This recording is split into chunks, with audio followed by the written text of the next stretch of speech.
Hi everyone, today in this video I will show you how you can install Google Play Store in Windows 11 in the most easiest way.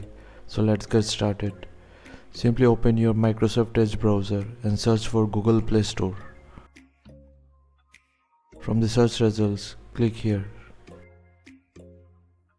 Now once the page loads, click on these three dots. Then go to More Tools, go to Apps and select Install this site as an app. When this message prompts, rename it to Google Play and click on Install.